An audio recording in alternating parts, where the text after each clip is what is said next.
जय श्री राम। जब भगवान श्री कृष्ण सभी पांडवों को एकादशी का महत्व और उनकी कथा बता रहे थे, तब अर्जुन ने कहा कि हे पुंडरीकाक्ष, मैंने श्रावण शुक्ल एकादशी अर्थात पुत्रदा एकादशी का सविस्तार वर्णन सुना।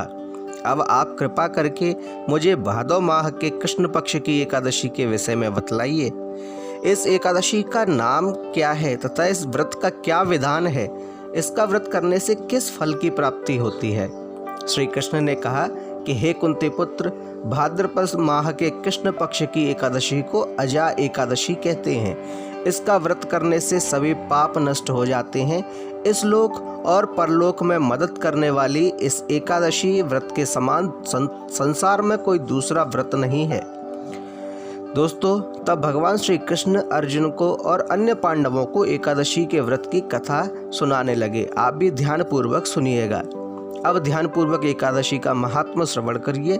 पौराणिक काल में भगवान श्री राम के वंश में अयोध्या नगरी में एक चक्रवर्ती राजा हुए जिनका नाम था हरिश्चंद्र। राजा अपनी सत्यनिष्ठा और ईमानदारी के लिए प्रसिद्ध थे। एक बार देवताओं ने इनकी परीक्षा लेने की योजना बनाई। राजा ने स्वप्न में देखा कि ऋषि विश्वामित्र को उन्होंने अपना राजपाट दान कर दिया है। सुबह विश्वामित्र वास्तव में उनके द्वार पर आकर कहने लगे कि तुमने स्वप्न में मुझे अपना राज्य दान कर दिया है। राजा ने सत्यनिष्ठ व्रत का पालन करते हुए संपूर्ण राज्य विश्वामित्र को सौंप दिया। दान के लिए दक्षिणा चुकाने हेतु राजा हरिश्चंद्र को पूर्व कर जन्म के कर्म फल के कारण पत्नी, बेटा व खुद को बेचना पड़ा। हरिश्चंद्र को एक डोम ने खरीद लिया जो शमशान की भूमि में लोगों के दाह संस्कार का काम करवाता था।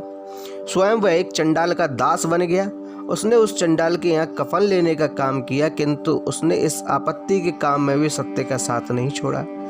जब इसी प्रकार कई वर्ष बीत गए तो उसे अपने इस नीच कर्म पर बड़ा दुख हुआ और वह इससे मुक्त होने का उपाय सोचने लगे। वह सदैव इसी चिंता में रहने लगा कि मैं क्या करूं, किस प्रकार इस नीच कर्म से मुक्ति पाऊं। एक बार की बात है, वह इसी चिंता में बैठा था कि गौतम ऋषि उसके पास पहुंचे।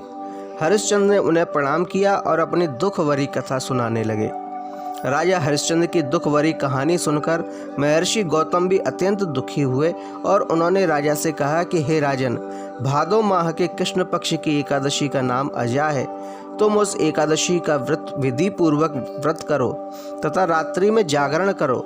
इससे तुम्हारे सभी पाप नष्ट हो जाएंगे।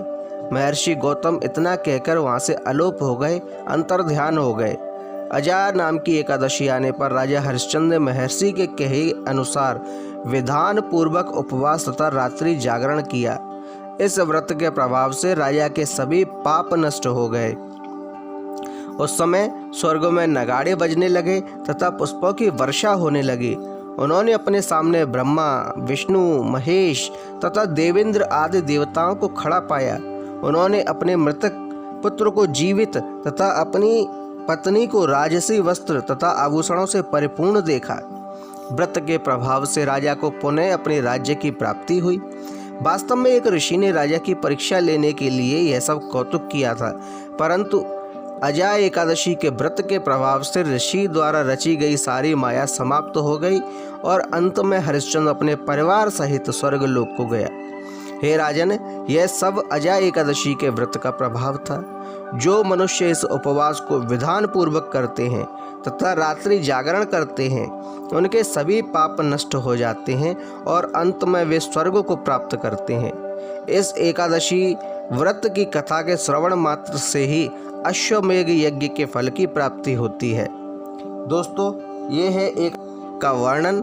जो भी व्यक्ति इस एकादशी की कथा को सुनता है, उस व्यक्ति को भी कथा कहने वाले के समान ही फल प्राप्त होता है। जय श्री राम। धन्यवाद।